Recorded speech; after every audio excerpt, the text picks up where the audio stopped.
Welcome to the Young Turks. Cenk Uygur and Kasparian with you guys. This show is packed with dynamite. There are several stories in here that could cause me to explode. So buckle up, brace for impact. Let's see how it goes. But before we get started, I want to tell you about one thing I've been teasing for a little bit because it's so important. On May 5th, that's next Tuesday, also happens to be, I don't know if you know this, Cinco de Mayo. But also, you might not know this, Giving Tuesday. We're doing Giving TYT Tuesday. Get it? Get it? Okay. So it's me, Anna, and John. First of all, Anna and I are having the regular show at 6 o'clock Eastern, and then a 3-hour spectacular where I will reveal the 5-year plan for progressives to take over the country. I also have several surprises for you guys on that day. And by the way, if you're a donor, check your inbox because we're asking you guys to do videos that we will play on that show as well. So if you donated at tyt.com/go, make sure you look at your inbox and send us a video if you can. And if you haven't donated yet, God bless your heart, tyt.com/go. I'm not telling you it's there, but it is. And we'll give you a lot more on Tuesday. So overall, it'll be 4 hours starting at 6 o'clock. Actually, because the interview is probably at 5:30. All right, Anna, let's do today's show. All right. Well, we have some updates on the sexual assault allegations against Joe Biden. In fact, BuzzFeed News got a hold of the talking points that Joe Biden's campaign has given to surrogates and supporters who are asked to comment on Tara Reade's sexual assault allegations against Biden. Those talking points include the following. Biden believes that all women have the right to be heard and to have their claims thoroughly reviewed, the talking points read, according to the copy sent by 2 Democratic operatives to BuzzFeed News. In this case, a thorough review by the New York Times has led to the truth. This incident did not happen. Now, if you can recall, when we covered Stacey Abrams' defense of Joe Biden, she used this exact talking point. But she's not the only one. So did Nancy Pelosi. So did Kirsten Gillibrand. So did Kamala Harris. All these Democratic establishment women who have come out of the woodwork to basically defend Joe Biden.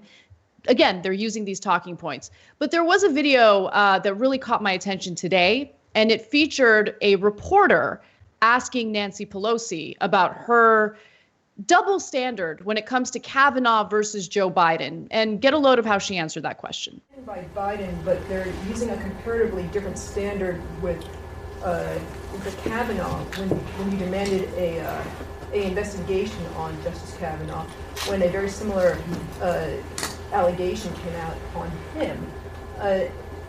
Well, let me just say, I respect your question, and I don't need a lecture or a speech. Here's the thing. I have complete respect for the whole Me Too movement. I have 4 daughters and 1 son, and there's a lot of excitement around the idea that women will be heard and be listened to.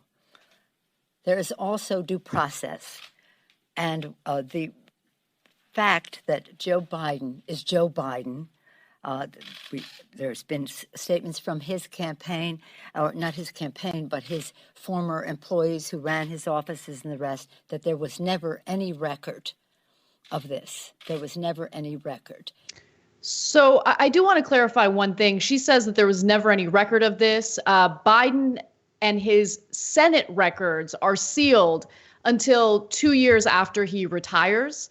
And so now there's a growing number of people, including the editorial board over at the Washington Post, urging him to release those records to see if there is any documentation of the complaint, because Tara Reade said that she did, in fact, complain to the higher ups, and there should be some record of it. So before we get to the substance of the allegations, and I want to comment on a couple of things that Nancy Pelosi said that gives you a general sense of the environment in D.C.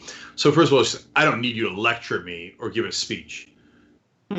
That's interesting. Now, when Trump does things like that, everybody goes nuts, and I think they should. How dare he attack the press that way? But Pelosi hasn't had a hard question in 40 years. So that when she gets a question she doesn't like, she's like, looks at the reporter like, how dare you don't you know the unwritten rules? The unwritten rules are you are to never challenge the esteemed Speaker Pelosi. So that's why she's like shocked at having a question that was not pre-approved by Democratic leadership. And so she just dismisses her like, I don't need you to finish your question. I'll tell you what the non-answer is. Okay, I don't see anybody attacking Nancy Pelosi over it. In fact, she partly does that to send a message. Because when Trump yells at you, your ratings go up. But when Democratic leadership yells at you, your editor calls you in and your job is in danger. Let's keep it real. That's what happens in this country. And then she says, Biden is Biden. I don't know what that means, but that doesn't sound like a defense of Biden. That sounds like you're saying, how am I going to do? Biden is Biden. Every once in a while he does this. Well, that's not a great defense because I don't know what else Biden is Biden means. And then as the story develops. Oh, go ahead, Cenk. Sorry, go ahead. Anna, just to finish the thought there, the only other thing that it could mean is go ask Biden. But Biden's in hiding, and he's having all these female surrogates speak out instead. And I got to tell you, having all of these women who are potentially your running mate audition by defending you against sexual assault allegations on TV, that's pretty gross. Yeah, he has not addressed these allegations himself. Instead, women, many of whom are auditioning to be his VP pick, have gone out there and have defended him. But we're not quite done with Pelosi yet, because the first time she publicly defended him was on national television. And here's what she had to say. I think that it is time for Vice President Biden to address this head on himself.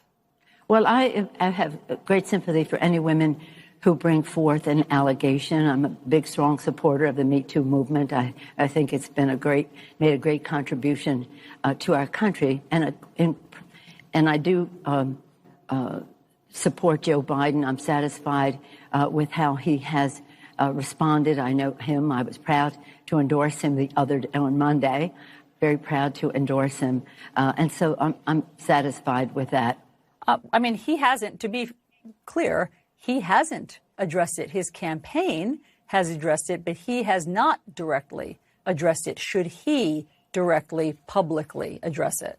You know, it's a matter that he has to deal with. But I am impressed with the people who worked for him at the time saying they absolutely never heard one iota of information about this. Nobody ever brought forth a claim or had anybody else tell them about such a claim.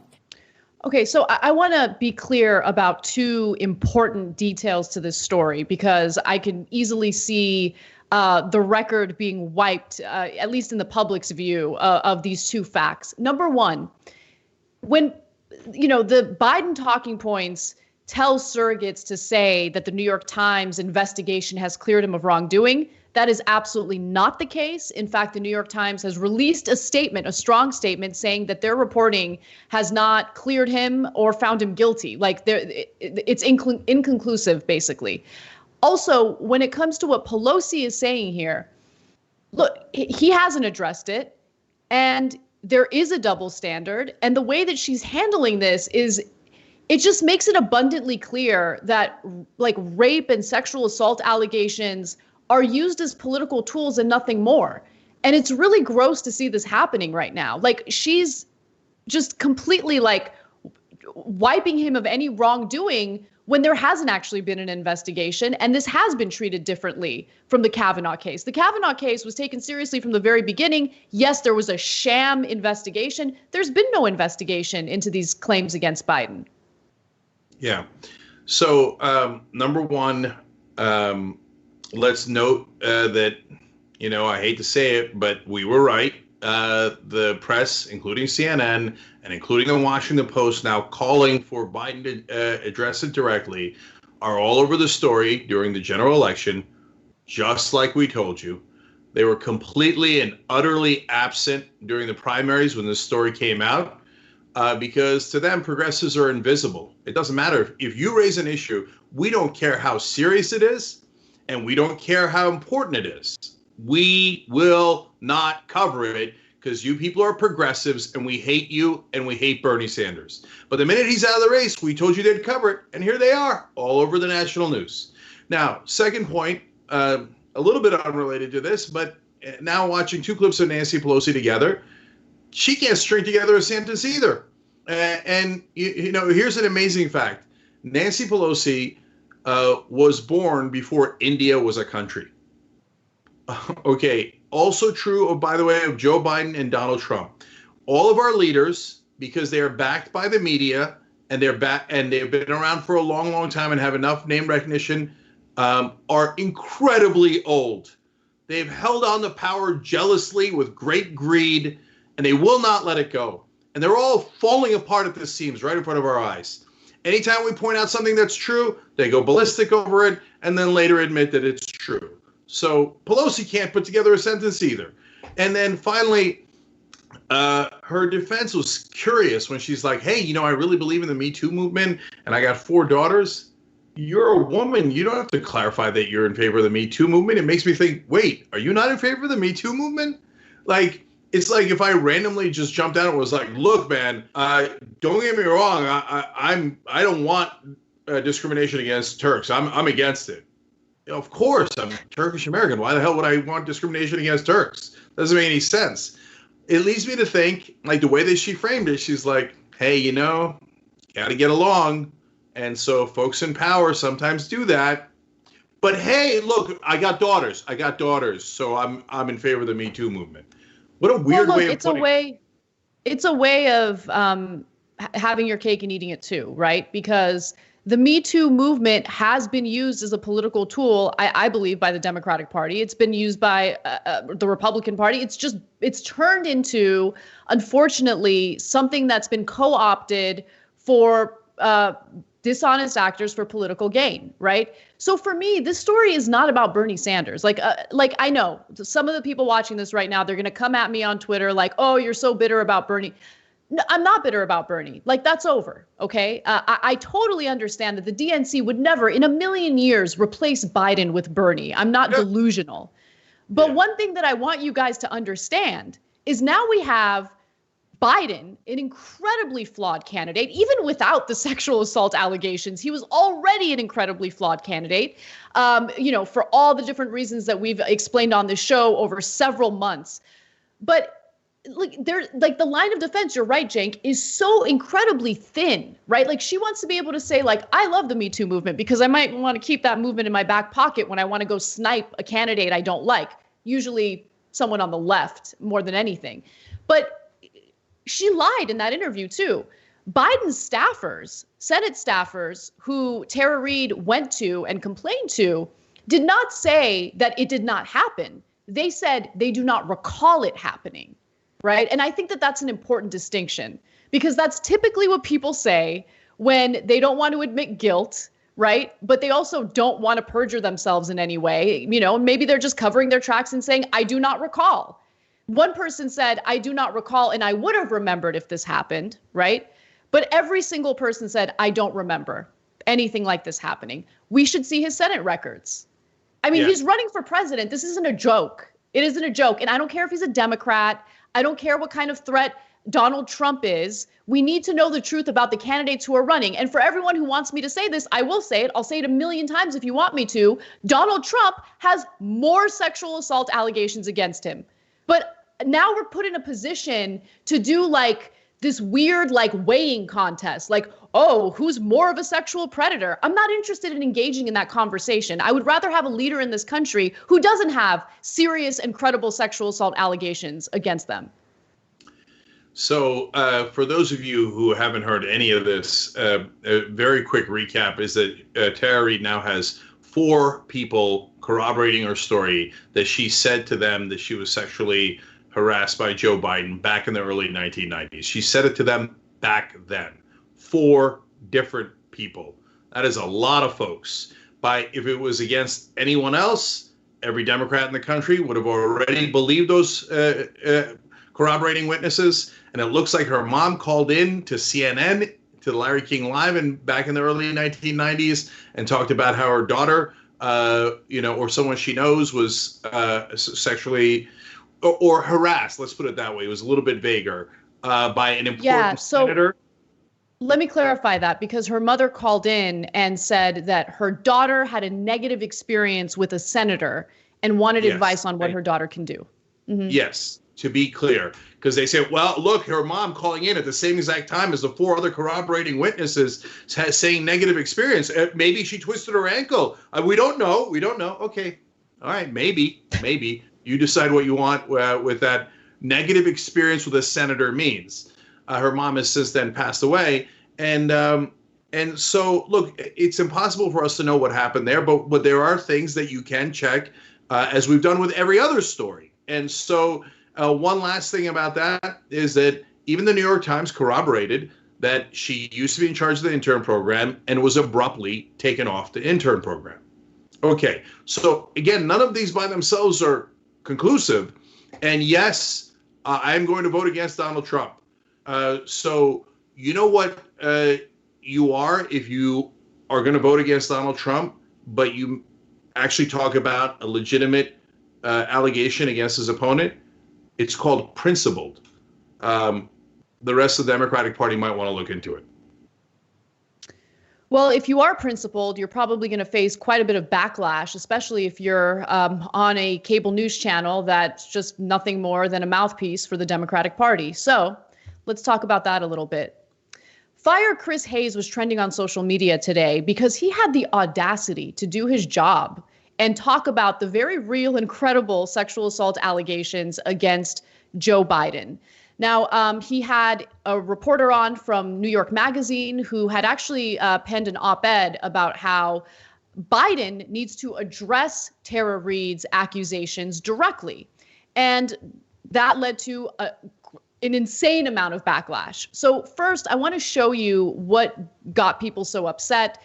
Here's one of the clips featuring Chris Hayes talking about the Tara Reade story. There was also a new development in the story, and that is that Tara Reade's former neighbor at the time went on the record with her name telling Business Insider that in 1995 or 1996, a few years after this, that Reade told her she had been assaulted by Biden.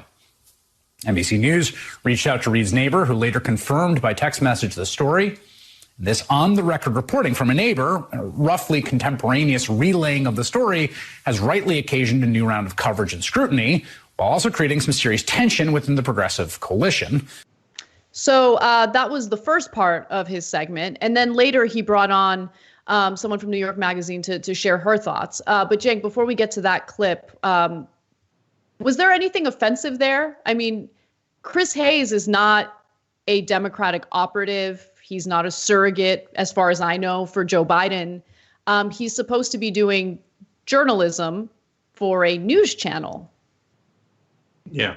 So everyone who wrote #FireChrisHayes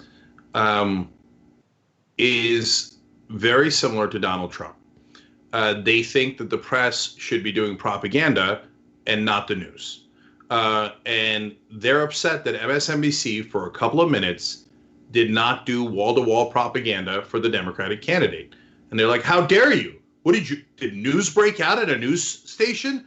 Unacceptable. No, you should fire that so-called journalist right away and make sure you replace him with a hack who will never, ever dare to disagree with Democratic leadership and the Democratic candidate. So if you're a part of that Fire Chris Hayes thing on Twitter, man, that's so sad. I mean, if you're an apparatchik for the Democratic Party, I get it. You get paid to be that kind of a fill in the adjective, right? But if you're one of the suckers that goes along with that, and you're like really like, I don't want any news. I just want propaganda. Oh my God, you're just like Donald Trump, but from the other side. That's who you are. Live with it.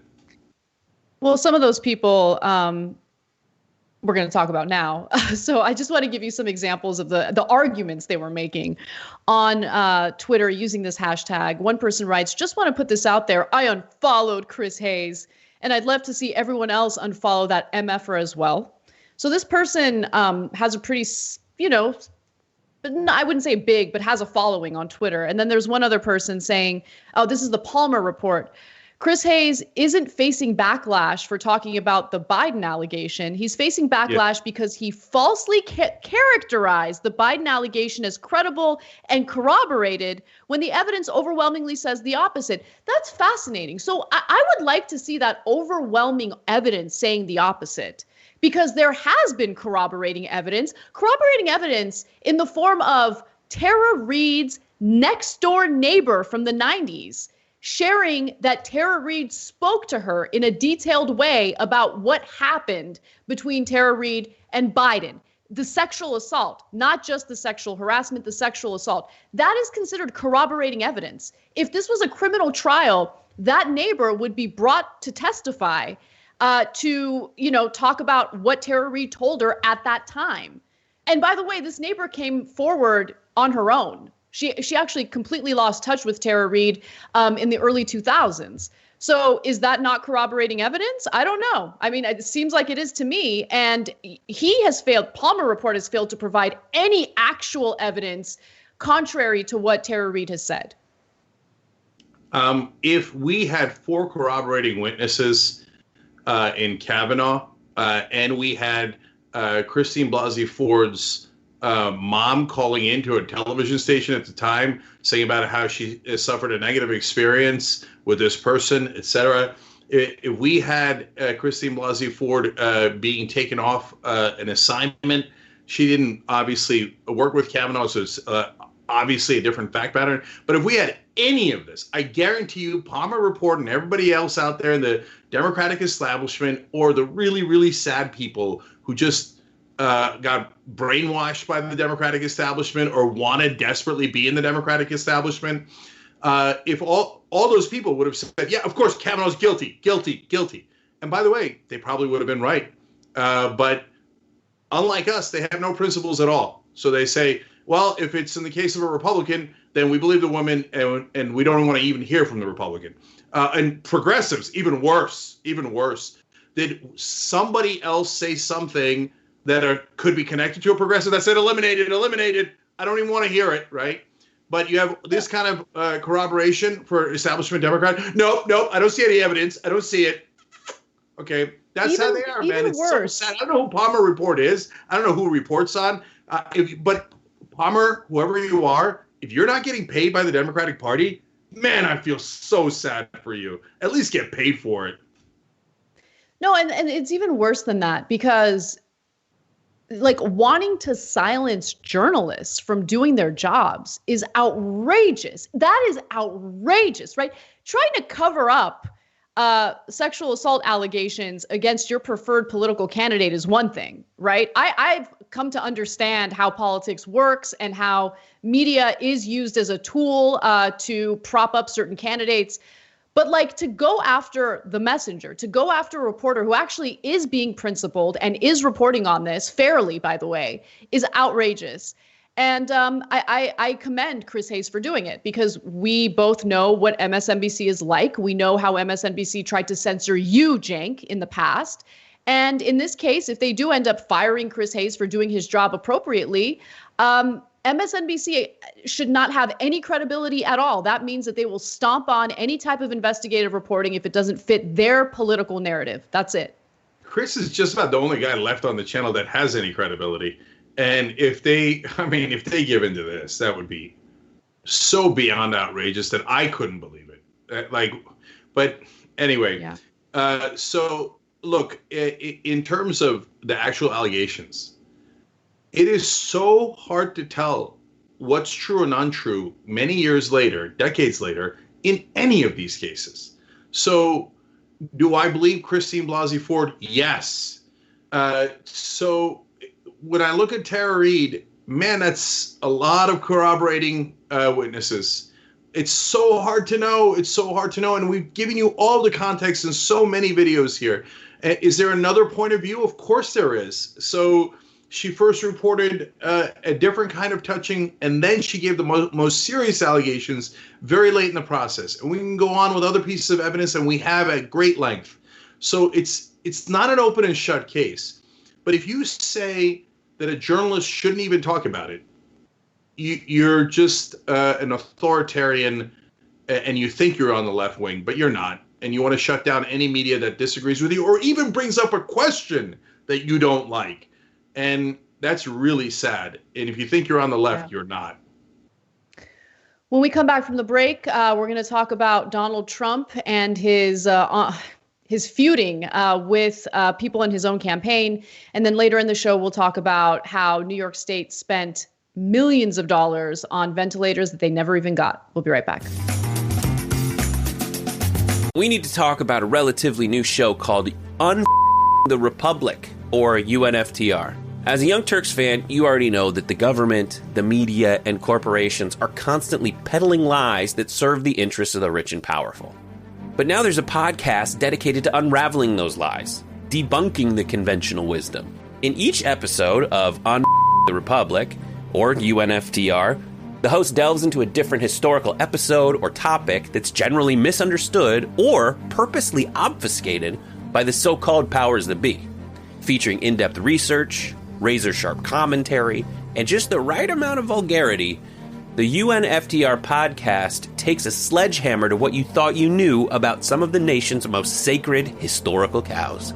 But don't just take my word for it. The New York Times described UNFTR as consistently compelling and educational, aiming to challenge conventional wisdom and upend the historical narratives that were taught in school.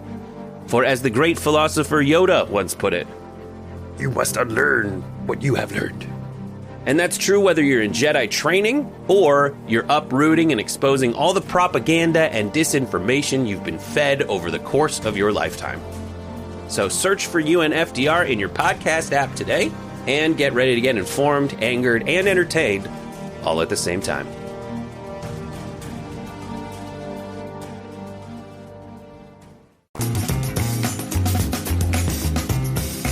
All right, back on the Young Turks, Cenk and Anna with you guys. I'm going to go to the members as always, tyt.com/join to become a member, and we read your comments more often. Floyd von Thundermuffin writes in, looking forward to taking the country. Thank you for looking forward to it. And I'll be talking about that on May 5th. We're basically going to do 4 hours straight starting at 6 o'clock Eastern. And in the second hour, I'm going to explain how progressives are going to take over the country. It's a 5-year plan. We're being realistic, but I think you're going to love it. Meg writes in, would a hero donate to tyt.com/go? I'm not saying a hero would, but if a hero did, would they talk about it? I don't know. I'm just saying. Jake, you got that hashtag trending, man. What a hero. Hashtag what a hero. All right, Meg, I love you. Yes, that's exactly what a hero would do. And then they'd write a comment just like the one you wrote. Kiara says, but they were so quick to throw Al Franken under the bus. I can get into the distinction between Franken and Biden, but yes, they did. And it was on a lot less evidence, on a lot less serious charge than Biden. That's just a fact. That's just nothing but a fact. Progressive Ted still unknown if Biden likes beer. Progressive Todd. Baker Brigade said, too bad the reporter didn't submit a question, a.k.a. lecture to Pelosi in writing, so she could dramatically rip it in half while modeling her Gucci, Vuitton, Chanel, Dior face mask. I did notice that face mask looking good. Ryan L., thank you for the comment. Gary Parrish, thank you as well on YouTube Super Chat. I'm trying to get through this as quickly as I can. Ron Howell says on YouTube Super Chat, Biden is like boys will be boys. We should ignore anything Biden did or does because he is the anointed one. There's so many great ones here. Last one, Steven in real life says, I realize Pelosi is on our side in a technical sense, but listening to her speak over the last few months has become nearly as frustrating as listening to Trump. She's super privileged. She works hard to defend that privilege, and she doesn't care who gets hurt. Well, it looks like you're paying attention. All right. That was on Twitter, hashtag TYT Live, to tweet to us in the middle of the show. We do try to get to your comments, and, of course, tyt.com/go to support the show like Meg did. All right, Anna, what's next? Donald Trump is feuding with his campaign manager, which calls for another edition of As the White House Turns.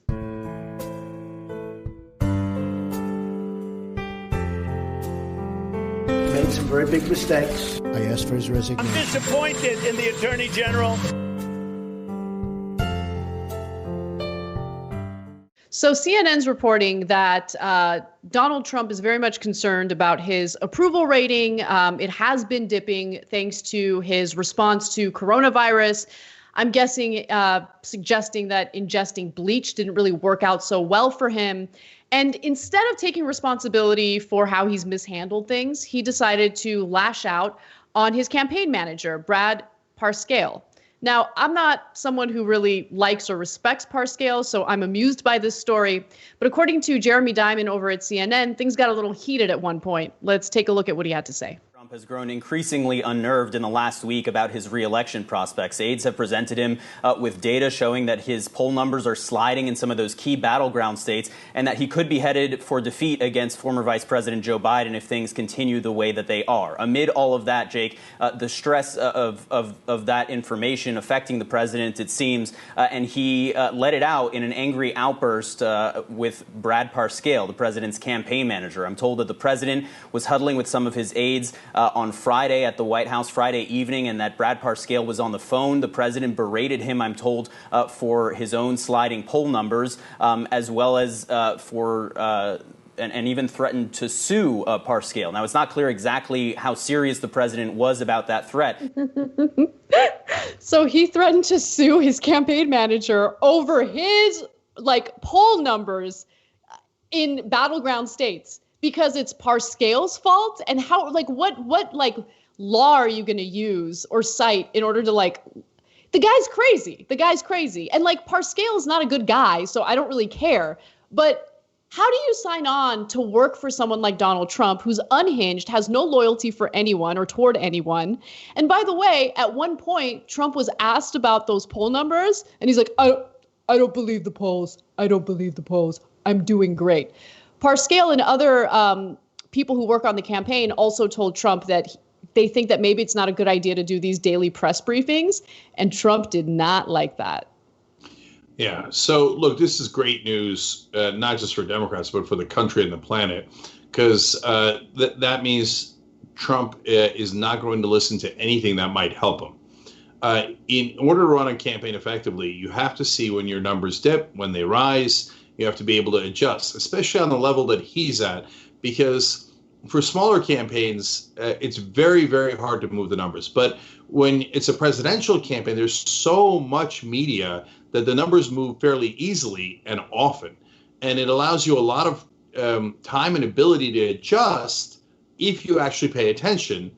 But Trump is incapable of doing that. I mean, all the Democrats had to do was nominate a shoe, and the shoe would win. In fact, he'd be a shoo-in, if you will. All we needed was net zero. No, just someone who can put a sentence together and isn't dealing with the sexual assault allegation. That's all we need. These moderate Democrats think that we're trying to replace Biden with Bernie Sanders. Yeah, that's a dream, but I know that's not going to happen. Just replace him with someone who functions. That's it. We're just looking for a net zero. That's all we're looking for, because Trump is in a world of trouble. Okay. Now, first of all, yelling at your campaign manager, apparently normal. I still find it insane, but apparently that's a thing that candidates do all the time. Okay, whatever. Number two, threatening to sue your campaign manager, mental. I don't even know what that means. Okay, that's okay. Fine. Great. Do it now. That'd be amazing if you sued your own campaign manager as the campaign is starting. But most importantly, him ignoring the polls and saying he doesn't believe in polls and living in that alternate reality is great news, because the polls aren't lying. And another excuse he had was, if it is true, my poll numbers are going down because the country isn't getting enough of me because I'm not doing the rallies. If they saw me more, my numbers would go up. Okay. That's not what's happening at all. The more they see of you in these press conferences, the more they realize you're Bozo the Clown. So what Parscale made a mistake there, and so did Ronald McDonald, who's the head of the RNC. Fine, Ronald McDaniel. They went in and talked to him like he was an adult.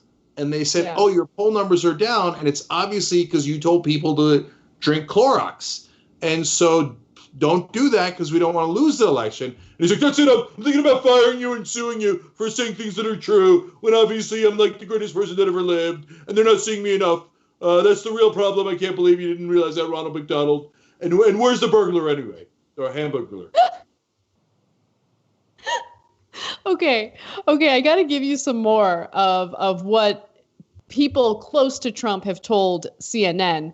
So in one quote, a Republican close to the White House said, he's pissed because he knows he messed up in those briefings, right? So look, I think that Trump plays this game where he knows, right? Like he knows, but he's mad and he's angry at himself. And the only thing he knows how to do is, rather than like maybe pivot and change his behavior, he just lashes out at people around him who are trying to help him, which is like, again, I know I make this point a lot and I'm sorry for being repetitive, but how do you sign on to work for that guy? How? Like, it sounds like the worst job in the world. Like, even if I were some crazy power hungry person, which I'm clearly not, but if I were, right, I still wouldn't work for him because it's the most counterproductive thing to do for a power-driven person. Eventually, he's going to snipe you and it's over. Your career's over. You're just an amash. No, I hear you, Anna. But in this case, Parscale's made an unbelievable amount of money. And you remember we did that story about his Ferraris or whatever sports car he has. And what is it? His firm is charged $50 million or something. Look, they're all having a feast at the expense of Republican donors. If you're a giant company giving money to Republicans, it makes sense. They're going to give you billions and trillions of dollars in return. So buying off Parscale and financing his Ferraris and apartments makes sense. If you're a regular person in America and you're giving money to the Trump campaign, it's going towards Trump properties. It's going to Parscale's Ferraris, it's going to that type of stuff. So Parscale, I get it. He's like, oh yeah, okay, yell at me, you're going to sue me. Later, you're going to blame me for the election you lose. Whatever, dude. I already got the 3 apartments. I already took home the money. And every day he's taking home more money is another day that he thinks is a win. Okay, I got to give you one more quote from Trump. He said, I believe the people of this country are smart, and I don't think that they will put a man in who's incompetent. Which he's referencing Joe Biden. No, you guys, like, he has no self-awareness. He really genuinely thinks he's the smartest person on the planet. He thinks he's kind of a smart person. Yeah, I'm like a smart person. I'm a very stable genius. I'm actually known for 2 things in life.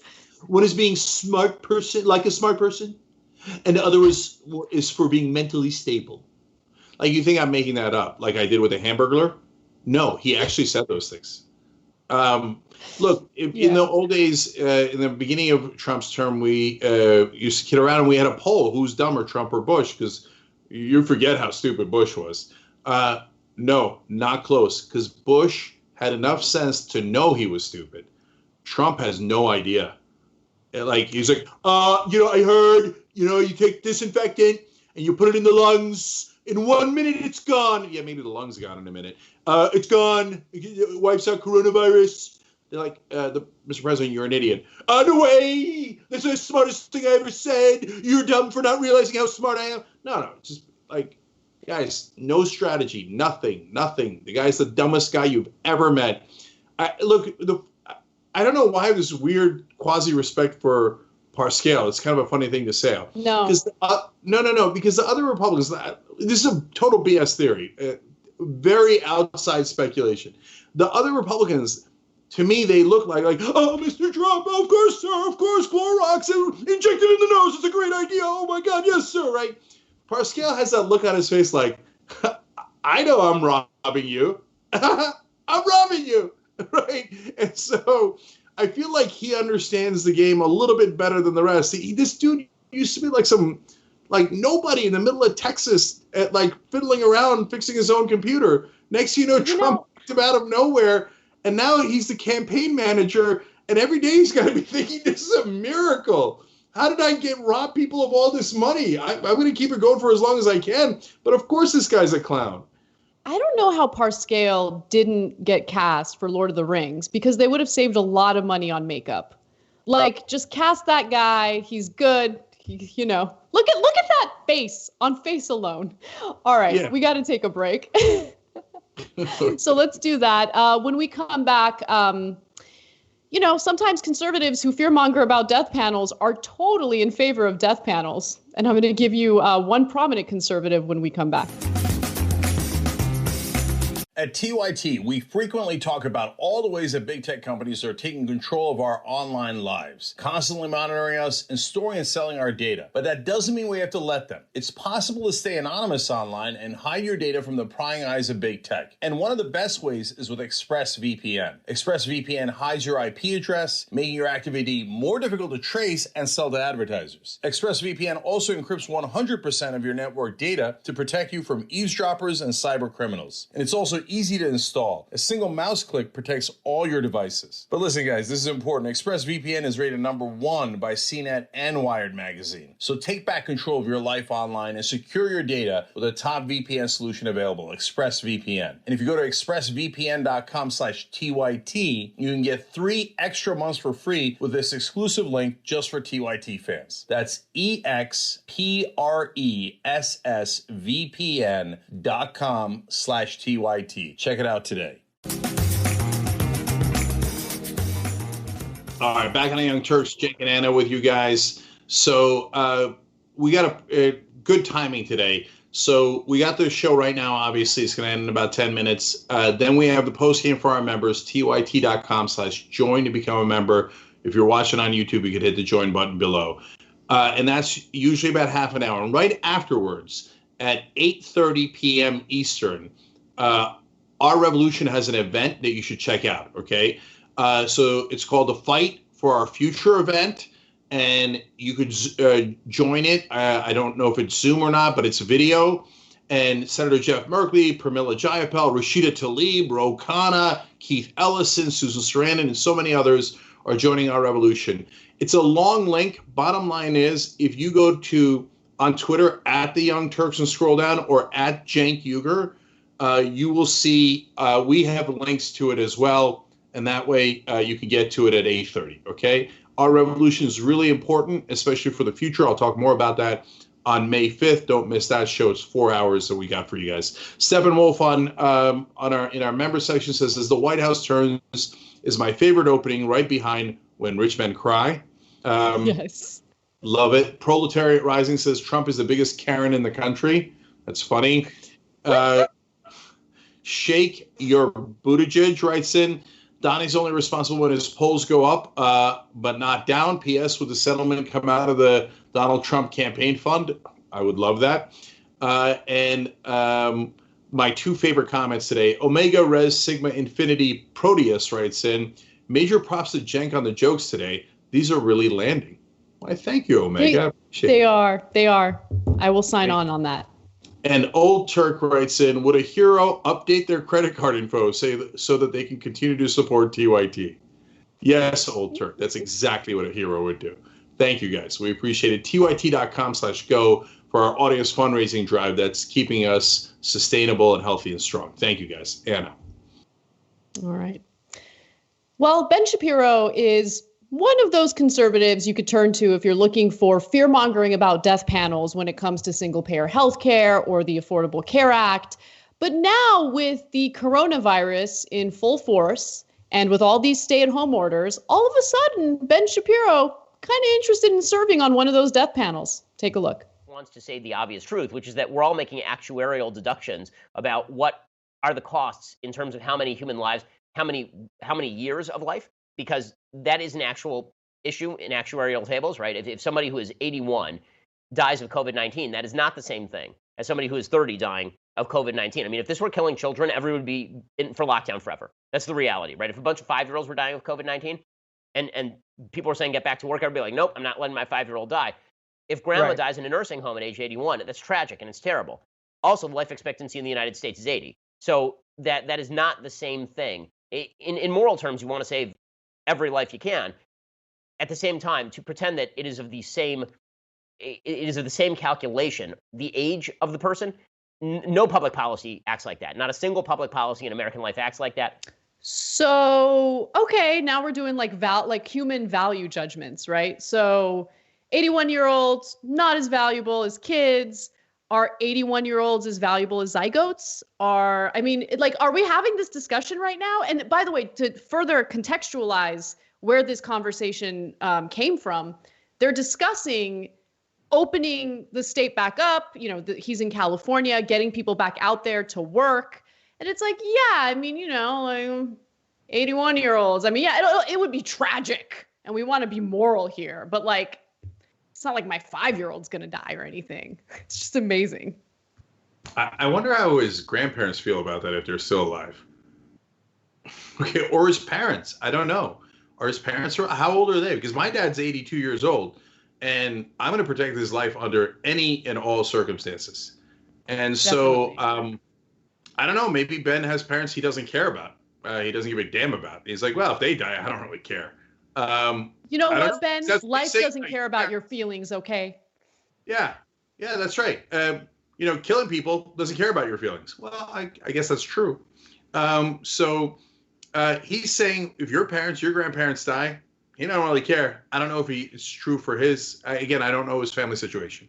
So look, these are if a Democrat in defending the Affordable Care Act had said, look, it's true. When the government runs the programs, more old people will die. Now, they wouldn't say that because that's not true. It's not at all applicable to Affordable Care Act. But if it was true and they had said it, Ben Shapiro would have lost his mind.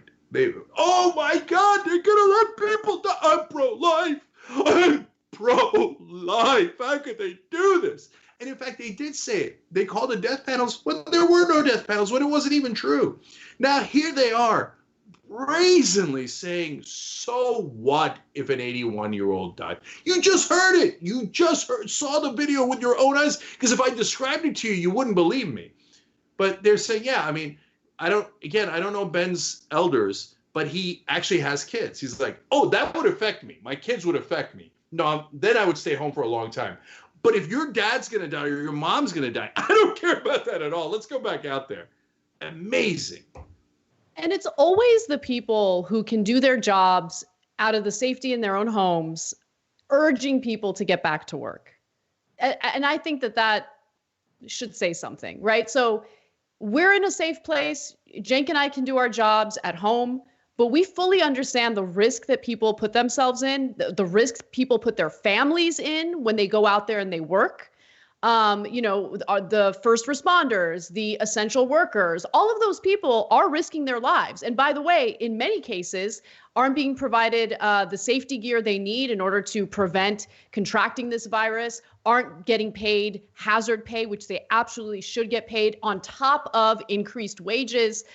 But the very people on CNBC or Fox News who get to do all of their work and earn all of their money out of the safety of their own homes, telling other people to put their lives at risk just so, I don't know what their point is. Oftentimes it's because they want their, stock portfolios to keep going up. But don't trust them. Just don't trust them because they're not actually thinking about you. They don't actually care about you. If they really believe the things that they were saying, then they would go out there. They would go, help out as an essential worker, but they're not. Because it's not about protecting lives. It's about protecting whatever other incentive they have. It's just disgusting. All right. I think we have.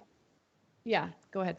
Yeah, it's a great point because he doesn't work at an assembly line. He works from home. So it's not going to affect him at all. He's not saying I should go back out there. He's saying you should go back out there. You should go work in a meat packing plant and endanger your life. So it's just simple thing here. And I know that he was talking to Dave Rubin, so the dial of ideas had been turned to hot. But if you've got those ideas, I need you to back them up. And so anyone who says we should go out there before the government and the scientists and the doctors say we should, no problem, you first. Go work at an Amazon warehouse filled with hundreds of other people in that enclosed space for just one day, then I'll believe you mean it. Yeah, exactly. And we talked about this story yesterday, but there will be some walkouts tomorrow because workers are just demanding the minimum to keep themselves safe. Okay, these are Amazon workers, Instacart workers, FedEx employees. They just want the safety gear necessary to keep themselves safe in the middle of this pandemic. And they want hazard pay, which, it's non-negotiable, guys. It's non-negotiable. How are we going to refer to them as essential workers and treat them like trash? That's what's happening right now. And so, people like Ben Shapiro will moralize all day long about the importance of human life, and he'll go after people who have anything negative to say about the anti-abortion movement.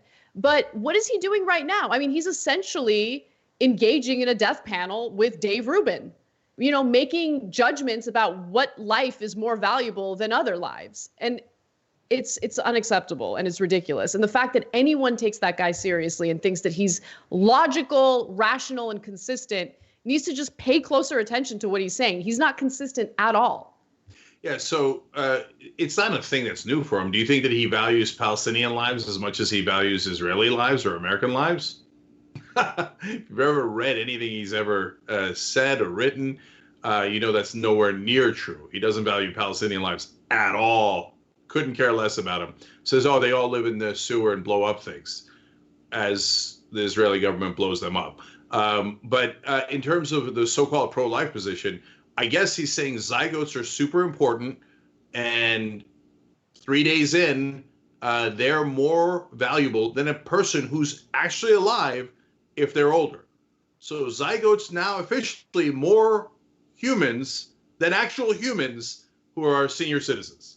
So if that's your principled pro-life position, Republicans, have at it, Hoss. By the way, most of your voters are older. Good luck.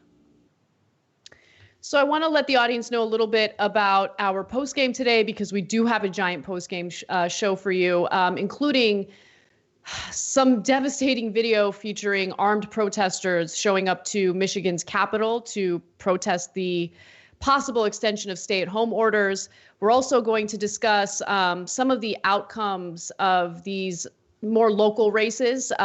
We have an update on Morgan Harper's race in Ohio, which will make Cenk angry, and you will enjoy it. So don't miss it. Become a member, support the show. Go to tyt.com/join to become a member. And as you guys know, we're still fundraising to keep TYT sustainable. You can contribute by going to tyt.com/go. Cenk, any final words? We've got about 15 seconds. Yeah. So look, normally the post games are fun and oftentimes lighthearted. I got substantial anger in the post game today. So we'll see you over there. For everyone else, thank you for watching. We got more Young Turks programming. For the members, we'll see you in a minute. Thanks for listening to the full episode of The Young Turks. Support our work, listen ad-free, access members-only bonus content, and more by subscribing to Apple Podcasts at apple.co/TYT. I'm your host, Cenk Uygur, and I'll see you soon.